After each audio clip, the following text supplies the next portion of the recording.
Olá, internauta, mais um programa Comunicação Executiva. E agora o prazer aqui de receber a Célia Leão. Seja bem-vinda, Célia. Obrigada, eu que agradeço o convite. Célia é uma pessoa muito conhecida já há muito tempo, desde, eu não vou nem falar a quantidade de anos, porque eu acho que isso aí entraria justamente num ponto aqui que é justamente falar de uma maneira deselegante, uma pessoa que vai falar sobre elegância, que vai falar sobre etiqueta empresarial. Mas nós não envelhecemos, a gente fica mais clássico. Assim, eu costumo dizer que eu fico jovem, estou jovem há mais tempo, né? Claro. Quanto mais a tempo velhice passa... está na cabeça das pessoas, eu acho que não, né? É verdade.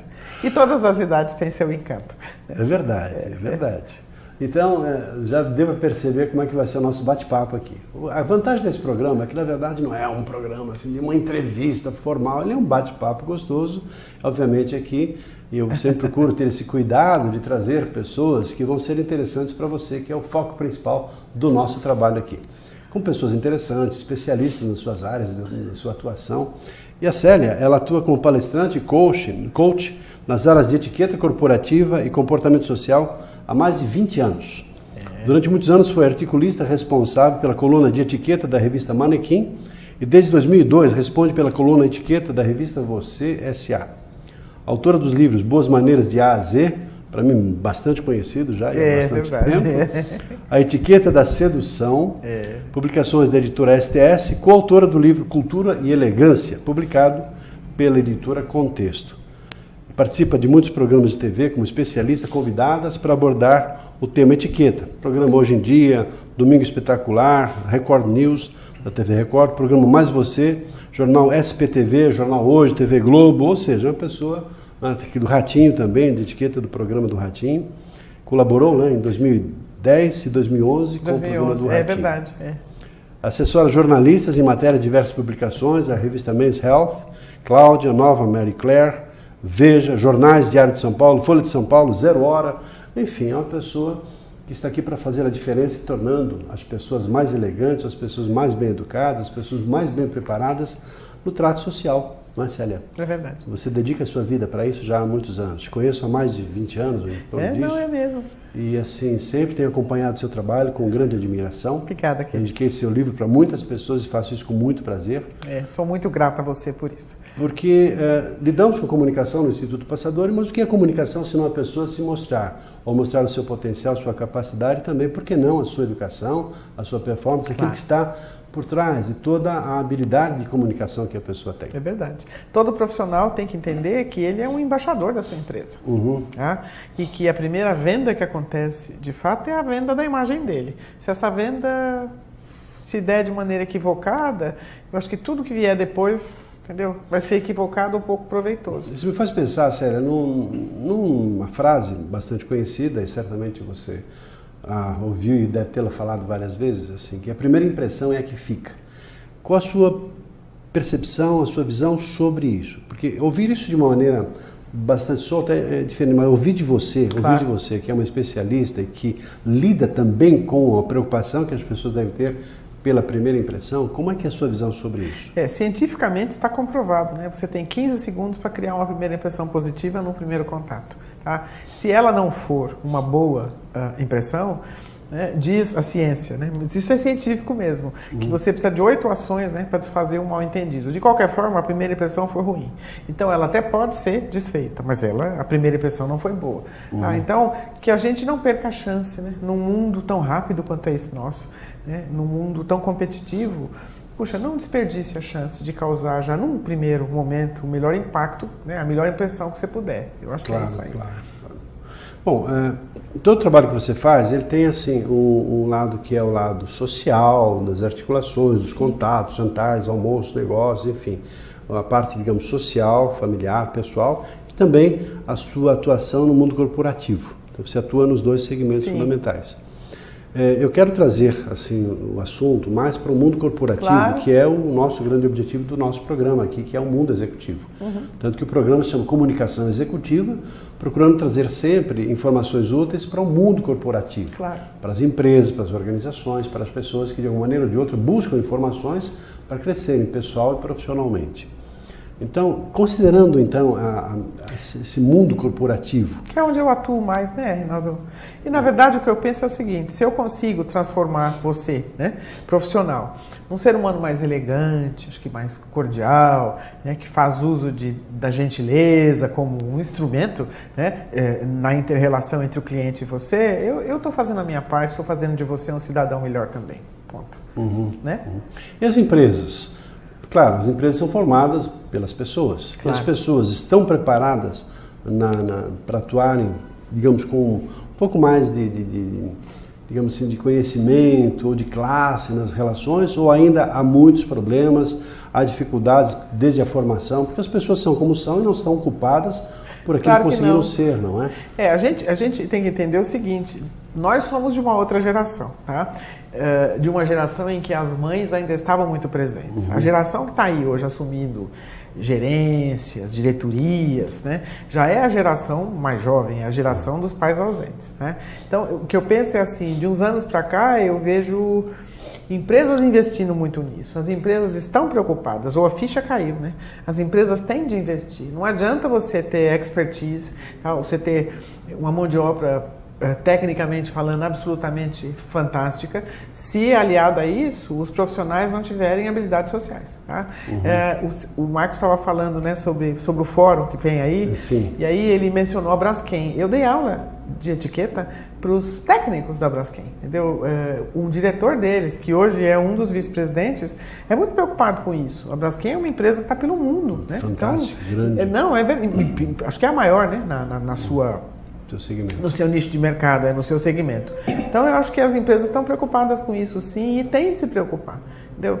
Não adianta nada você ter um produto fabuloso, não adianta nada você ter profissionais fantásticos despreparados para a interação, né?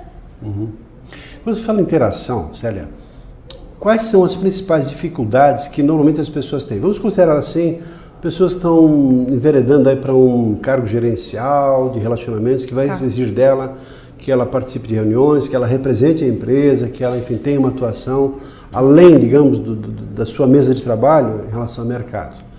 O que eu penso é o seguinte: hoje somos muito cobrados, tudo é muito rápido, o volume de informações é absurdo. Tá? Então, a gente precisa dar um jeito, precisamos nos virar nos 30, por quê? Né? O que te faz interessante? Claro, você tem que conhecer teu negócio, mas você precisa ser um bom anfitrião, por exemplo, num almoço de negócio. Falar de negócios, né? Meu Deus do céu, massacrar teu cliente, falar de negócios o tempo todo num almoço de negócios, nossa, terrível. É certeza de que não vai haver um segundo almoço de negócio com essa pessoa. Então, eu acho que assim, as pessoas precisam investir mais em cultura. O que é elegância, né? Então, eu tenho desenvolvido muito esse conceito nos meus workshops nas empresas. O que te faz elegante? A roupa adequada te faz elegante, não a roupa cara. Acho que o Brasil anda meio equivocado, tá? Então, acho que aqui, parece que de uns tempos para cá, a gente acha que ter, né, para ser. Não, o contrário, né? Ser para ter. Ser para ter. Sem dúvida nenhuma. Ser, fazer para ter. Claro. Tá? Então, o que eu penso é, invista em... O que é elegância? Tá? Então, elegância é um conjunto de atributos. Né? A adequação de visual te faz elegante. Né? Acho que conhecer regras, para quebrar essas regras, inclusive, né? Te faz elegante. Por quê? Porque na minha cabeça, elegante é aquele que comete um agafe, para não constranger, sei lá, um cliente mais simples, entendeu? Um parceiro mais simples. Então, invista em cultura. Acho que leia mais, se informe mais, seja mais seja um cidadão do mundo. Aqui no país eu percebo um engano muito grande, Reinaldo, no uso das ferramentas tecnológicas. Como nós, brasileiros, andamos mal educados com essa coisa de smartphone. Tá? Eu tenho privilegiadamente viajado bastante, né? Eu passei o ano passado, acho que uns 20 dias pela Espanha, ou seja, 40 refeições pelo menos eu fiz. Eu não tenho um registro nessas 40 refeições de uma pessoa falando ao celular no restaurante. Olha só. E aqui? Bom, esse é um ponto atual. Aliás, a etiqueta ela também modifica conforme o tempo, conforme a época. Porque há um tempo atrás naturalmente nem se tinha nem tantas pessoas tinham telefone celular. Hoje, pessoas conversando com as pessoas do lado e pessoas até no ambiente comum, várias delas com o seu celular. As famílias não se falam mais, cada um no seu smartphone. É verdade. Gente, o que é isso? Bom, você e eu, né? Quantas palestras eu não estou fazendo e eu vejo gente receber e-mail? Que negócio é esse, gente? Que estado de ausência? Eu achei interessante, uma vez um professor, numa sala de aula, tinha assim, ele estava lá se esforçando, se esgoelando lá na frente, explicando.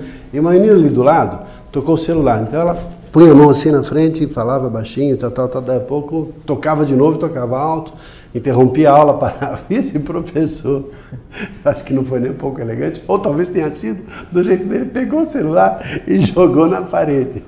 E deixando a classe toda assustada, né? Eu penso que às vezes dá vontade de fazer isso. Vontade né? de dar, mas ver a alma, né, através o que desse é ser elegante? Ser elegante é, entre outras coisas, se controlar. Tanta coisa a gente tem vontade de fazer que não pode, pensar pode. Né? Mas eu tenho dito, quando eu vejo, né, repetidas vezes alguém falando ao celular, eu normalmente pergunto para a pessoa, o que você acharia, né, se o meu telefone tocasse agora e eu parasse a aula para atender? Nossa, ia ser desagradável, então não faça para o outro aquilo que você não gostaria que fosse feito com você. Se eu não posso, você também não pode, não é? Por quê? Porque eu acho que todo mundo que dá aula, claro, né, no fim das contas é o nosso jeito, é o nosso modo de vida, mas assim, ninguém faz isso porque não gosta. Tá? Todo consultor, todo palestrante que é bem sucedido, entre outras coisas, a gente tem que gostar, a gente gosta do que a gente faz. E assim, puxa, a cada palestra minha, né, eu entro imbuída, né? Dá vontade de ajudar, de fato, de fazer a vida daquelas pessoas mais simples, de fazer com que eles se vendam de um jeito mais bacana, né? Poxa, é desagradável, né? Quando você está lhe dando o seu melhor e você percebe que alguém não quer receber, né? Se não quer receber, seja maduro, seja adulto, peça licença, saia da sala. Eu vejo também, pelo que você acabou de dizer, da importância de uma comunicação firme, uma comunicação assertiva, uma comunicação positiva, mostrando efetivamente às pessoas, numa sala de aula, por exemplo, no espaço, porque o nosso papel ali, de alguma maneira, é como um espelho, mostrar às pessoas aquilo que elas precisam enxergar. E muitas vezes, não deselegantemente, mas com firmeza, precisamos dizer algumas verdades. Sem dúvida. Ou que nós entendemos como verdades, pelo menos, né? Para que a pessoa possa refletir, pensar a respeito e tirar a sua própria conclusão. Aí entramos também no outro lado, que é, e daí? Porque se as pessoas não têm um preparo, não têm uma formação, não têm um berço, não têm uma estrutura de respeito, de consideração, para ela aquilo vai ser apenas mais uma informação que talvez não tenha um reflexo, não tenha reverberação. Acho que não.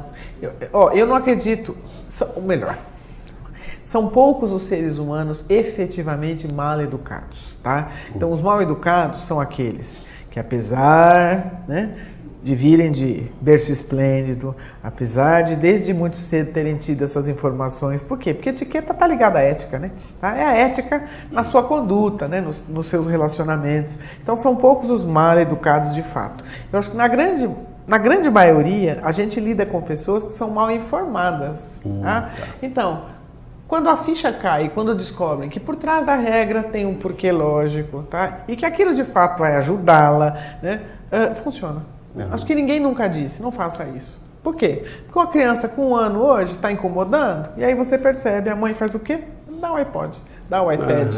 E aí a criança... É um negócio impressionante. Antes você dava chupeta, agora dá. Exatamente. Você dá o iPad, aí fica lá, né? Então é isso. Tá bem. Agora, no mundo assim de adultos, a gente está falando aqui de jovens, etc., mas no mundo adulto, nas dificuldades que as pessoas têm. Nós mais maduros, a gente comete pecadilhos. Não nessa intensidade dos mais jovens, da geração Y. Eu acho que no nosso caso... Por quê? Porque essa o próprio mundo, o próprio sistema... Entendeu? Claro que evoluímos, né? Com mais dificuldade. Por quê? Porque nós não somos da geração dos botões, né? Nós não somos dessa geração. A gente aprende, estou inserida, sou moderninha, tenho página em Facebook, por que não? Né? Mas assim, eu acho que a ansiedade, essa coisa, esse ímpeto, né? É a tal da geração mais jovem, que é ansiosíssima, que quer tudo ao mesmo tempo. Não pode, né? Célia, nosso programa é destinado aqui, voltado ao mundo executivo, mundo empresarial, as pessoas, as empresas, buscando naturalmente seu aprimoramento Claro. Das pessoas. Por que as empresas têm contratado seus serviços? O que você oferece para as organizações para que elas, enfim, despertem interesse, busquem os seus trabalhos para trabalhar a elegância, ou etiqueta, ou comportamentos mais adequados em relação a clientes? Ela busca lucro, ela busca preparo de pessoas, o quê? ela busca preparo de pessoas e, lógico, a empresa está no mercado, toda empresa que está no mercado visa lucro. Tá? Mas, assim, eu acredito que as empresas tenham compreendido, né, que, de fato, elas têm de preparar, né, seus profissionais para agirem como diplomatas da empresa no mercado. Tá? Então, isso faz diferença, sim. Entendeu? Você releva um preço um pouco mais alto, né? Quando o atendimento é impecável, entendeu? Quando a interação entre você e o profissional é fabulosa. Então, eu acho que é isso. Claro que a empresa, no fim, busca lucro, né? E lógico que eu trabalho, eu vivo do meu trabalho, mas gratificante, né? Porque a empresa vai oferir lucro de um jeito bacana, que é investindo, né, no seu material humano. E do meu lado, o que eu acho é, eu instruo esse profissional, né, ele vai fazer uso do que a gente conversa no universo corporativo e na vida, né? Eu acho que todo mundo que preza, né, por uma conduta dentro de normas de civilidade, uma conduta ética, acho que é um cidadão melhor, né? Eu acho que a vida nossa é melhor e se a gente quer de fato mudar esse mundo, eu costumo dizer que nós mudemos a nós mesmos. Em primeiro lugar, lógico, entendeu? É mais agradável você trabalhar do lado de um colega que é educado, que não fala alto, né? Que entende que o direito dele termina onde o seu começa. Então acho que tudo fica melhor, né? As 8 horas, 9 horas, 12 horas de trabalho são mais leves. Conviver, claro, lógico, ambiente lógico. gostoso. Conviver com uma pessoa mal educada é pesado, Reinaldo. Entendeu? Quer seja seu vizinho, quer seja o seu parceiro num projeto de empresa. Mal educada e mal-humorada. Para mim, são mal-humorado é mal educado, né? Eu acho o seguinte, o mal-humorado não percebe. Além de mal-humor é falta de educação, tá? Então, algumas dicas aqui, né? E o mal-humorado não percebe que ele está se prejudicando. Por quê? Porque nós estamos falando de você lidar com o seu temperamento. E aquele que é pouco competente para lidar com o seu próprio temperamento, como é que imagina ver validada a sua competência numa empresa, por exemplo, para gerenciar um projeto ou um departamento? Você não vai conseguir. E os gestores, né, que nos assistem, que estejam bastante atentos a isso. Por quê? Porque assim como você educa um filho, você gerencia um grupo de pessoas pelo exemplo. Então, não é porque você é o diretor ou o presidente que você acha que você pode chegar mal-humorado, que você... Não. Entendeu? Você tem que respirar fundo 535 vezes e você tem que gerenciar ou dirigir tua empresa pelo exemplo. Por quê? Porque o teu pessoal vai fazer exatamente aquilo que você faz com ele. É um reflexo. Sem né? dúvida nenhuma. Entendeu? Espelho. A mudança numa empresa, aliás, eu gosto muito, né, daquelas empresas que me chamam para um projeto grande e este projeto começa por cima. Quando o projeto começa de cima para baixo, entendeu? Eu tenho certeza absoluta que vai funcionar. Quando, né, a gente quer treinar a base, mas lá em cima as pessoas acham que não precisam mudar quando precisam, fica difícil. É verdade.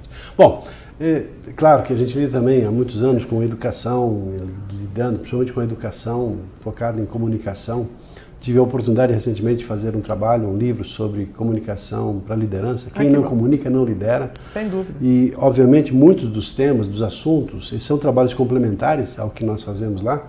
Por isso, assim, entendo a importância desse toque em relação à gentileza, cortesias, em relação a lidar bem com as pessoas, atender bem a um cliente e fazer da melhor maneira possível. E o que você falou agora que achei espetacular, que é assim, se eu quiser mudar o mundo, a primeira pessoa que eu tenho que mudar sou eu mesmo. Claro. E para os gestores, para as pessoas que têm essa responsabilidade na organização, tem aqui uma das maiores especialistas do Brasil. Muito obrigado. Lidando com esse tema que há tantos anos e certamente aprendendo muito com cada situação. Eu gostei também de uma coisa que você falou aqui, não que não tenha gostado das outras, mas aquela assim... Às vezes você ser um pouco deselegante para até ser elegante em relação àquelas pessoas talvez mais simples que não tenham o padrão de educação, de formação, de elegância que obviamente você tem. Isso é para pensar. Claro. E pensar lógico. bastante sério. Eu acho que o ser humano elegante não constrange nunca ninguém em qualquer circunstância. E o bacana de conhecer regras é você saber o que é certo para fazer o errado quando o seu bom senso ou o seu coração disser, faça isso. Bonito isso. Célia, peço que você deixe aqui os seus contatos para as pessoas, empresas, empresários, pessoas que queiram saber um pouco mais sobre você, sobre o seu trabalho. Bom, o site está aí, né? Vamos usar da modernidade, www.etiquetacelialeão.com.br. Como eu disse, né, apesar de ser de uma geração, né, anterior a essa que está aí brilhando, eu tenho minha página no Facebook, onde muitos jovens, né, me acompanham, e é uma ferramenta de eu disseminar todo dia um pouquinho, né, do meu trabalho. Eu acho que democratizar o trabalho é importante, tá? Então o Facebook está lá também, o Twitter eu acho uma ferramenta fabulosa de pesquisa e de interação com as pessoas. Então, via site, né, eu tenho um canal no YouTube, então quem quiser assistir a minha contribuição à mídia aí também pode me acessar. O YouTube é Etiqueta Célia Leão. Então, obrigada pelo convite, né? E que sigamos nós, né? Andando por esse país, nossa vida é andar por esse país. Nos encontrando de vez em quando, espero que mais vezes, com mais frequência. E que a gente siga fazendo o nosso trabalho, melhor, né? O seu e o meu são muito complementares. É verdade, é verdade. Obrigada. Bom, obviamente aqui, ao invés de ficar perguntando sobre o que fazer numa situação dessa natureza, quando sair de uma situação complicada, como agir ali numa situação de uma cantada, eu preferi trazer o assunto para um outro patamar, um outro nível, porque, obviamente, essas são as dicas e sugestões que ela tem nos cursos que ela dá, nas informações que ela dá. Mas para trazer um pouco mais dessa consciência, da importância da percepção desse assunto na nossa vida, no mundo das organizações e também, por que não, na nossa vida particular. Fica aí um abraço, espero que você tenha gostado. Muito agradecido, Célia, mais uma vez pela sua participação. É um prazer. E para você, fica aí um abraço e até o próximo programa. Até lá.